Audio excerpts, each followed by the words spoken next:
It's the dictionary. Dictionary. It's the dictionary. Dictionary. It's the dictionary. Dictionary. It's the dictionary. It's the dictionary. Hello, word nerds. Welcome to the dictionary. I am Spencer, and this is episode F135. It's the dictionary. Let's talk about the words. I have a little curl happening with my hair today. It's can we everything's backwards in this video. Can we enhance the curl? Look at that. Oh, what a beautiful little curl I got on my forehead. Okay, the first word in this episode is floater. Floater, noun from 1717. Number 1A, one that floats. 1B, a person who floats something. Maybe you're floating an idea. Maybe it's one of those loans or securities or stocks things. Maybe it's the floating thing when you're going fishing.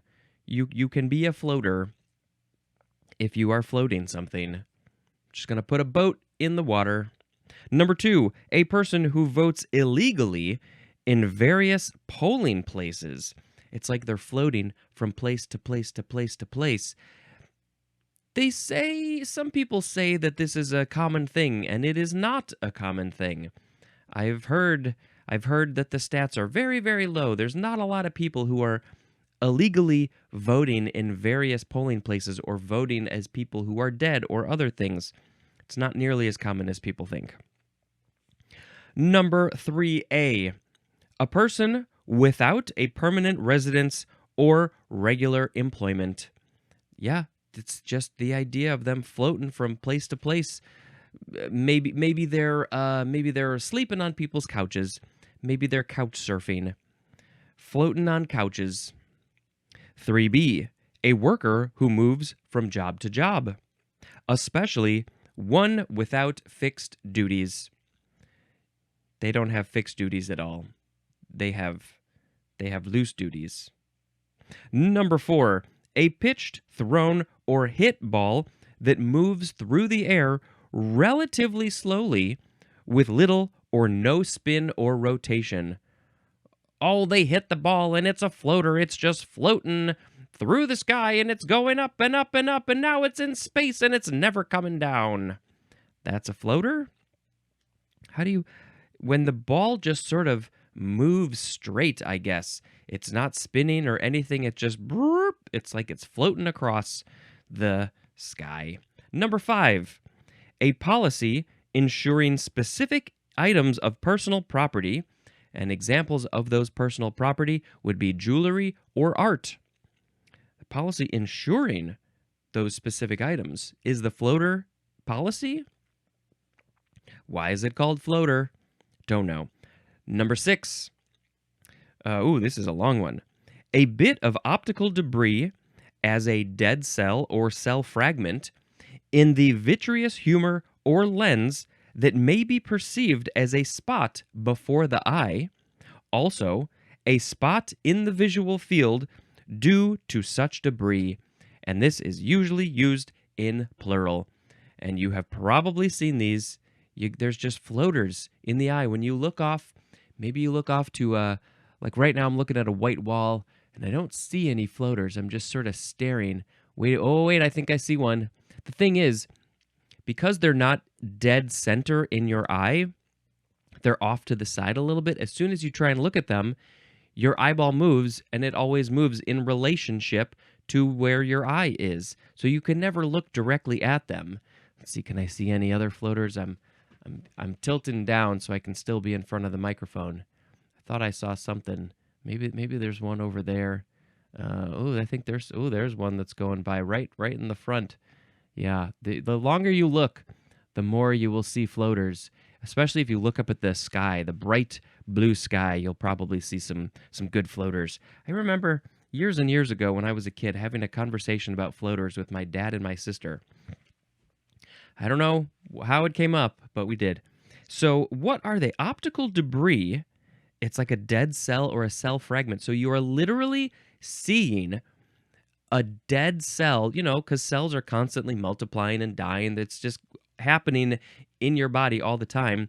And so sometimes they just float on across your eye somehow. Are these dead cells from the eye, from your eyelid, your eyelash? Where do they come from? Or maybe a cell fragment in the vitreous humor or lens. The vitreous humor, I think that's like the sort of liquidy stuff on the outside of your eye just to keep it moist. It may be perceived as a spot before the eye. Yeah, floaters. I see floaters. Okay, let's make a sound effect, which will be, I don't know, I got nothing, maybe blah blah blah blah blah blah. It's like a bunch of birds, because later we're gonna have the word flock. All right, here we go with float glass. 2 words, noun from 1959. This is flat glass produced by solidifying molten glass on the surface of a bath of molten tin. Flat glass produced by solidifying molten glass. So you liquefy glass and then you solidify it on the surface of a bath of molten tin. Wait, solidifying molten glass on the surface of a bath of molten tin. How can you?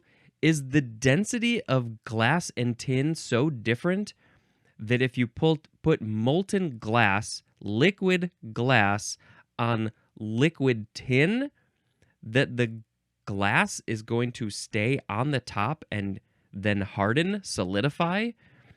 And it's called float glass, I guess, because it's floating on the tin, the molten tin. This is so fascinating. Yeah, it's made. Why do you use this method? What's the point? Is this how all glass is made? What's different about this glass? Why would you use this method? That's what I gotta know. I gotta know these things. Are we still doing this? This is from 1959. Maybe. Is this just a specific? It's a specific type style. I don't know. I got nothing about float glass. Now we have floating, adjective from 1600. Oh, in the previous episode, I forgot to say the line from It, the book and the TV series and the movies It, and the creepy clown says, "We all float down here." Okay, floating, number 1, buoyed on or in a fluid. Something, I want to say something that's floating in a fluid, but it's using the word in the thing, so you can't do that. That's why you got to say it's buoyed. It's buoyed because it has buoyancy, and it is floating inside of the liquid. Oh, I wish I had like a balloon of helium that could just float next to me in the air right here. That would be great. Number 2 for floating, located out of the normal position, as in a floating kidney. Oh, I can feel my kidney is not where it's supposed to be. Usually it's right over here, but for some reason it's right here in my head. How did it get from all the way over there to through all my guts and everything, up through my throat, in through my skull, and into my brain? That's a floating kidney. No, usually it's probably just shifted a little bit. Maybe an accident causes a floating kidney. Maybe a fight could cause a floating kidney. Yeah, I don't think I've ever had a floating kidney. I assume any sort of organ could be shifted around and not in its normal place. You've got a floating spleen. You might want to get that checked out. Number 3A, continually drifting or changing position, as in the floating population. Well, I mean, maybe that example is talking about something specific, but the population of the world is constantly floating because it's always changing. People dying, people being born, those are the main reasons why a population would change. Well, if you're talking about a specific area, then you've also got people coming in and people coming out. They're not dying, they're not being born, they're just coming and going. Imports, exports. Okay, now we have 3B, not presently committed or invested, as in floating capital. You haven't done anything with this capital, this money, these assets. They're not committed or invested in anything. They're just floating around, not doing anything. Maybe you should do something with them. Maybe you should give it away to people who need it. Number 3C, short-term and usually not funded, as in floating debt. Short-term and usually not funded. Why is it not funded? I don't know these specific money terms, but it's short-term. I just got a floating debt just for a little bit, just until I can make a little extra cash so I can pay off my debt to the gangsters. Number 3D, having no fixed value or rate, as in floating currencies. Also, floating interest rates. I had a floating interest rate. I probably talked about this at some point. Was it fixed? Maybe for the word fixed I talked about this. When I first bought my condo, we got the 5-year ARM. So it was fixed for 5 years, and then after that, it floated. It went up, and it went down, and it went all around the merry-go-round. Number 4, connected or constructed so as to operate and adjust smoothly, as in a floating axle. This is in the vehicles. Connected or constructed so as to operate and adjust smoothly. I don't really understand this because I obviously did not study the vehicles. It would have been a good thing for me to learn.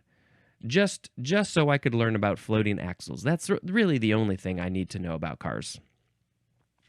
All right, that's it for floating.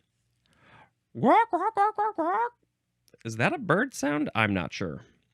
Now we have floating dock. 2 words, noun from 1866. This is a dock that floats on the water and can be partly submerged to permit entry of a ship and raised to keep the ship high and dry. It is called also floating dry dock. Floating dry dock because sometimes it's high and dry. You want to keep the boat high and dry. How does it get raised? I mean, obviously the level of the water will raise it and lower it, but there must be some mechanism to raise it up. A dock that floats in the water can be partly submerged. Yeah, if you permit entry of a ship. So if the ship needs some help, you can lower the floating dock. But normally it's probably just floating on top.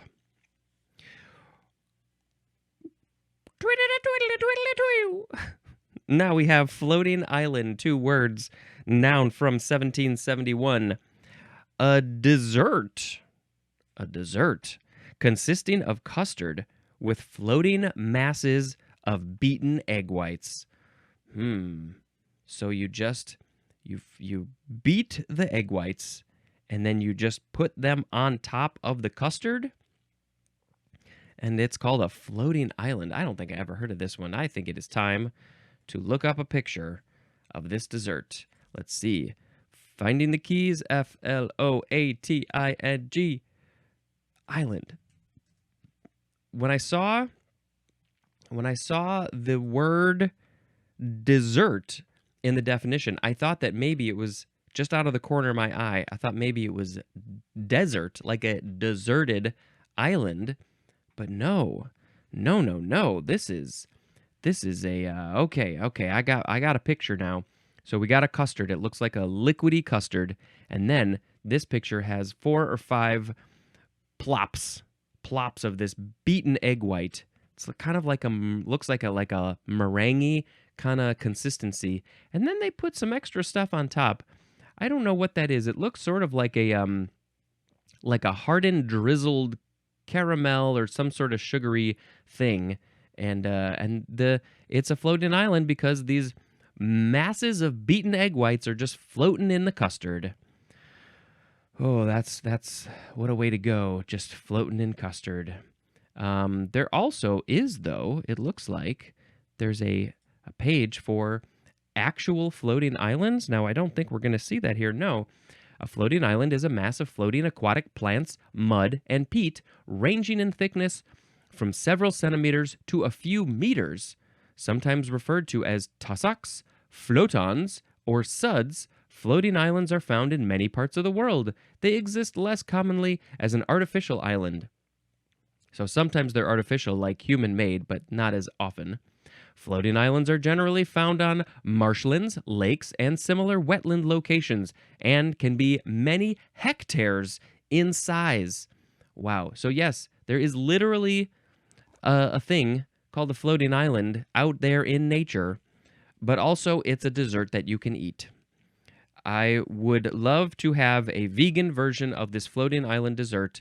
So it's not made by eggs, it's made from some other thing made by clever food scientists. Blah, blah, blah, blah, blah, blah, blah, blah, blah. Now we have floating point, 2 words with a hyphen, adjective from 1948. Oh, this is a biggie. Okay, this is expressed in, using, or being a mathematical notation in which a number is represented.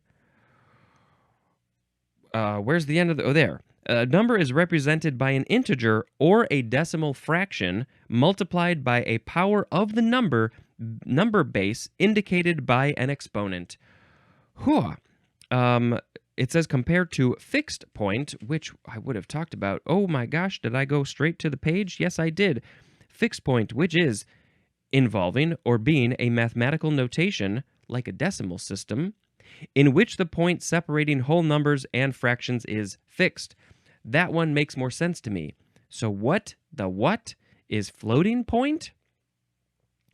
It's my mathematical, which a number is represented by an integer or a decimal fraction multiplied by a power of the number base indicated by an exponent. So we have some additional information, the parentheses, which I skipped. Computer display. A computer display is an example of, I guess, how this is being represented, where it's being represented. But also, we have an example of real numbers. It says 4.52, then the letter E, capital letter E, then the number 2 is a replacement for the number 452. Okay, so there's something about the decimal fraction 4.52 is multiplied by a power of the number base, which I think in this context is 2 because it's 4.52E2 number base, but it's the power, so the I don't know, I'm so confused. It's something you're multiplying, maybe E is 10. Oh yeah, I'm sort of like the scientific notation stuff is coming back. I think E2 might be 10 to the 2, which is 100. 10 times 10 is 100. So then you're multiplying 100 by 4.52, and you get 452. So this does seem very similar to scientific notation, which, is this the same thing? So the other way to write this would be 4.52 times 10 to the 2, but to shorten it, you just write 4.52E2. I don't remember what the E stands for, but it's a floating point because the decimal point, is floating from, it's over here between the 4 and the 5, but now when you rewrite it, it's over here beyond the 2. Beyond the 2. Honk, honk, honk. Okay, now we have floating rib. Noun from 1831. This is a rib, with a big parentheses, a rib that has no attachment to the sternum. Examples, it's one of either of the last 2 pairs in humans. So in humans, in the human ribs, there's one of either of the last 2 pairs. So there's I guess it's the bottom two on either side of your rib cage. They are still connected to your rib cage by the cartilage and whatever that's in there, but they're not connected to the sternum, which is right here in the middle. So I'm sure, so like, they're way down here. They're way down here. Go find your floating rib. They're not literally floating. When I first heard this phrase years and years ago, I was like, they're just floating in your body? No, they're just not connected to the sternum is all. Don't worry about it. It's not like your kidney that's floating around. It says compared to false rib, which I do vaguely remember that one. I can't remember what the false rib is, though. It's fake. It's false. Blah, blah, blah. Now we have float plane. One word. Plane is spelled Plane. This is a noun from 1922. A seaplane supported on the water by one or more floats. And we had, in the previous episode, we had float. One of them was about the thing that the plane sits on. So yes, it's a plane that floats. So it's called a float plane. An incredibly clever name. Good job, people. Caw, caw, caw, caw, caw. Now we have floaty. It's the last float word. Adjective from circa 1608. Number 1, tending to float. And the synonym is buoyant. I am not floaty. As I mentioned before in the previous episode, I have a very hard time floating in water. I've tried so many times. I can just barely, I gotta like breathe in so I get a lot of air in my lungs to help me be more buoyant. But I think I'm just a very dense person. I'm incredibly dense, both in the brain. The mind is so dense because it's filled with so much stuff. It's gonna pop one day, I think. And then just my body, my muscles obviously must be so dense. I think I don't have, maybe all my organs are very large, and so there's not a lot of space for air and buoyancy. They've been telling me I was dense for so many decades, and now I know it. Number 2, for floaty, is light and billowy, as in a floaty gown. Yes, it's poofing out all over the place, and it's floaty. I also, again, think of those fabrics that you can juggle, and they're very floaty because you throw them up and they just float down very slowly. So it's very easy to juggle with those things. Maybe some Kleenexes would do the job. Floaty. Okay, now it's the sound of a lot of birds in a flock. No. Okay, now we have the word flock, but this one is spelled F-L-O-C. It's not the one with the K at the end. Flock, noun from 1921. It is a flocculent mass. A flocculent mass, and this word is short for floccule. And now we are going to get into the floccule words. Blah, blah, blah, blah, blah, blah. I don't know what the hell this sound is. This is one of the weirdest ones I've ever done, I think. Okay. The next word is flocculate. F-L-O-C-C-U-L-A-T-E. This is a verb from 1877. We are starting with transitive. To cause, to aggregate into a flocculent mass. As in, flocculate clay particles.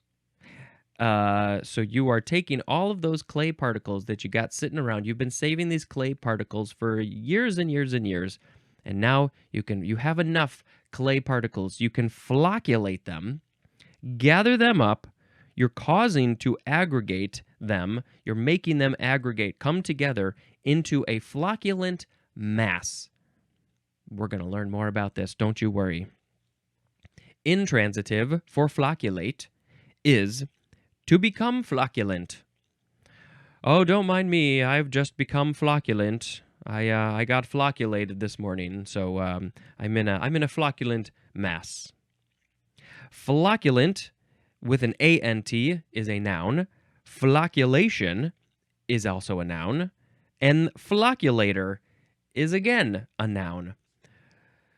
Beware of the flocculator. He will aggregate you into a mass, a flocculent mass. Oh, good stuff here. All right, we got more. What's another bird sound? Tweet, tweet, tweedly, tweedly, tweedly. All right, now we got floccule. Floccule.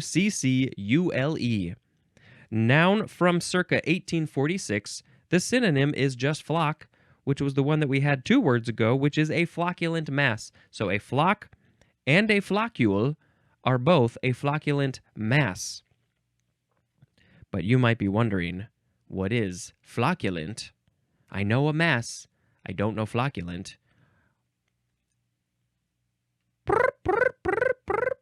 Now here we have the word flocculent. This one ends in an ENT. It is an adjective from 1800. Oh, that mass over there, how would you describe that mass? I would describe that mass as flocculent. Number 1, resembling wool, especially in loose, fluffy organization. Oh, maybe those the floating island desserts, maybe the masses of beaten eggs could be considered flocculent because they're very kind of fluffy. It has a loose, fluffy organization. I think my hair. Oh yes, my hair. It would be flocculent because it's in a loose, fluffy organization. I organized it so perfectly into this loose, fluffy way. Okay, yes, it sort of resembles wool. I can see that. Here, let me tilt my head down so you can see the flocculent mass of my hair. Oh boy, this is obviously how I have to describe my hair from now on. Number 2 for flocculent. Containing, consisting of, or occurring in the form of loosely aggregated particles or soft flakes. As in, a flocculent precipitate. I like rain, something falling from the sky, precipitation. So it is form of loosely aggregated particles or soft flakes. Yes, snow is precipitation. So maybe there's just, some soft flakes flying through the air. It's flocculent. They're floating, maybe. Floating flocculent. Okay, this is a great word. And I don't know if I will ever remember to use it, but I really want to. Now we have flocculus. Is that how you say it? I think so. Yes, it ends in an LUS. Noun from 1799. Number 1, a small, loosely aggregated mass. This is my flocculus up here. Not the brain, the hair. Maybe the brain is also flocculus. Number 2, a bright or dark patch on the sun. That's a flocculus? Why? Well, we finally got some etymology. I'm looking back to see if I missed any. I don't think so. Nothing of interest. So this word, it is from the Latin floccus, Floccus, which means tuft of wool. That is all it is. You just cut some wool off or grab a little wool. You got a tuft of wool. You got a floccus. It is a flocculus. All right, but I don't understand the bright or dark patch of the sun. Why would that be a floccus or a flocculus? Does it look like a tuft of wool? I don't know. That one's a little odd. Caw, caw, caw. Why do I go to the crow sound? Now we have the first form of the word flock, Flock. This is our last word. We got 4 forms. Don't worry, they're kind of short. Noun from the 13th century.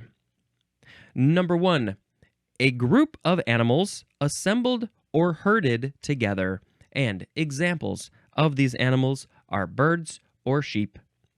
We call birds, when they're all together, they're in a flock. When we got sheep, we call them like, I wonder if flock and flocculus and flocculent and all those words are related. Are they? I guess we're going to find out. So yeah, all together, a flock. What else can you call a flock? Do you say when humans are together, maybe when they're going to do a one of those dance singing things that nobody knows about? It's a flock of humans? No. Number 2 is a group under the guidance of a leader, especially a church congregation. Well, I guess we're calling humans a flock here. A congregation of people in a church are a flock. Yes, because it's like the leader is like the shepherd, right? There's that sort of metaphorical connection, and they're leading the flock of sheep to something. I don't know. It's maybe, I don't know. I already didn't have the great. I'm trying to think of a way to word this. Feels. Maybe I should just shut up. Let's just shut up. Okay, let's do that. Now we have number 3, a large number, as in a flock of tourists. Oh, there's so many tourists, I can't even count them all. There's too many for me to count. So it's just a flock. There's just so many of them. It's like they're sheep, and then maybe we will call them sheeple. You're just following the one in front of you. You're stuck in this herd, and you're not unique and different in any way. All right, this word is from the Old English flock with 2 C's, which means crowd or band, like a band of brothers, a band of idiots, a band of people. Akin to the Old Norse flocker, which means crowd or band, same thing. So that's what it is. Just people banding together, people or humans or whatever it is. Maybe it's clay particles, maybe it's wool, maybe it's hair, maybe it's papers. They all come together to create a flock. Now, it didn't say that there was any connection to floccus, the tuft of wool, but it kind of seems like maybe there's something. All right, what's another bird sound? Honk, honk, honk, honk. That's a flock of geese that just flew overhead. Now we have the second form of flock. This one is an intransitive verb from the 14th century. To gather or move in a flock, as in, they flocked to the beach. They flocked to the beach. Who flocked to the beach? All of those spring breakers. They flocked to the beach to have a party. But I imagine them needing to be shoulder to shoulder, like in a flock, like a flock of sheep. They tend to stay very close together sometimes. And so I just imagine people just walking all together in just one big mass with no space in between them. That wouldn't look weird at all. All right, give me another bird sound. Now we have the third form of flock, noun from the 13th century. Number 1. Ooh, here we go. A tuft of wool or cotton fiber. It's called a flock. A flock of wool? A flock of curly hair.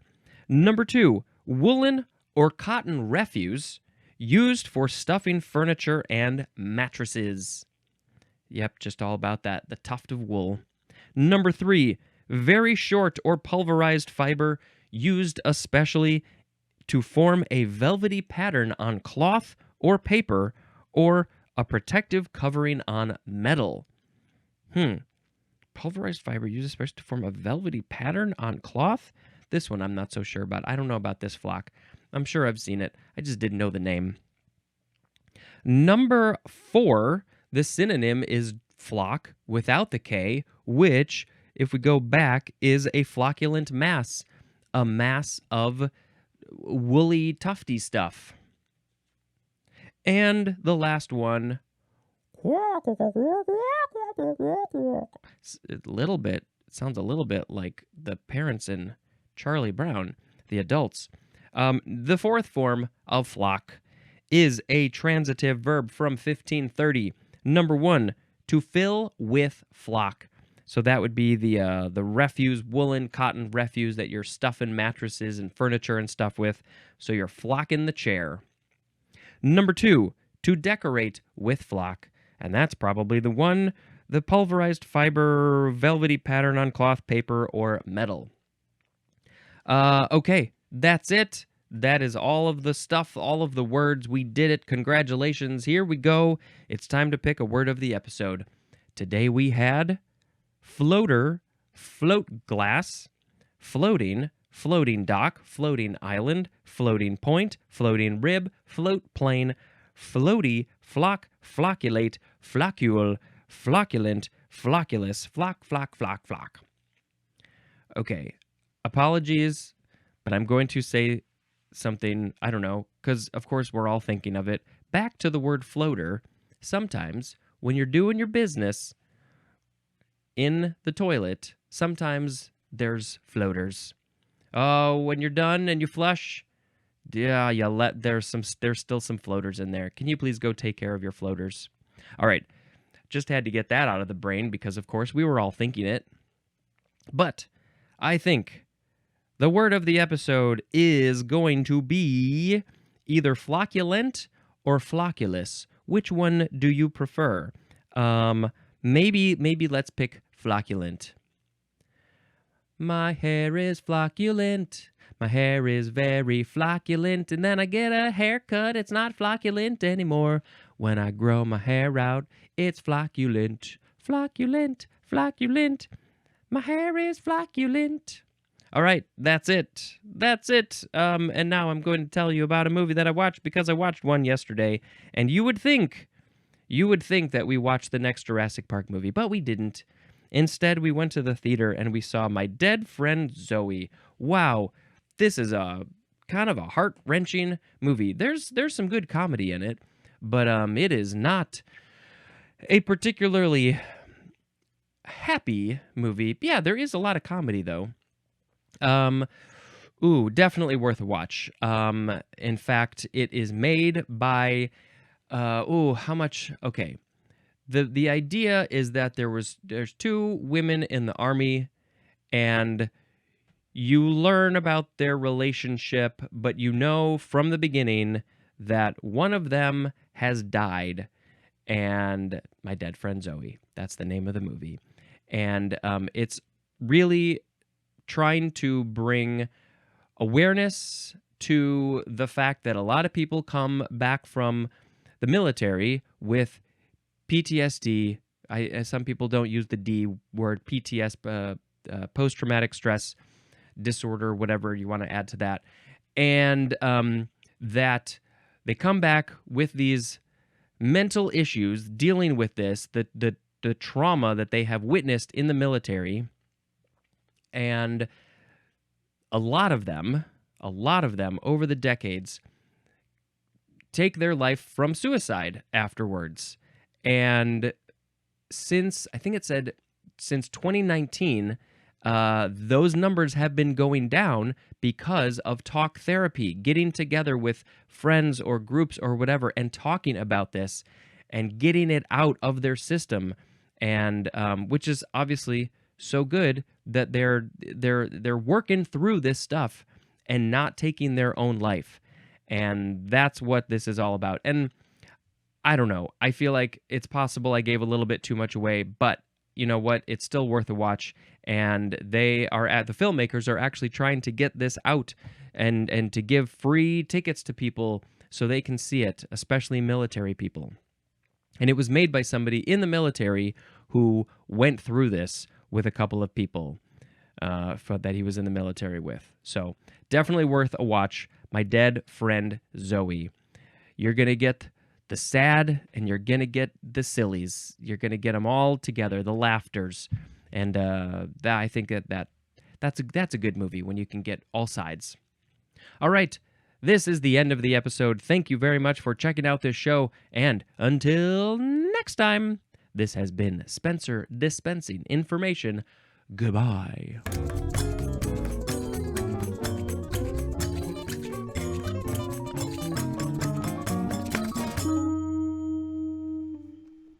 Blue.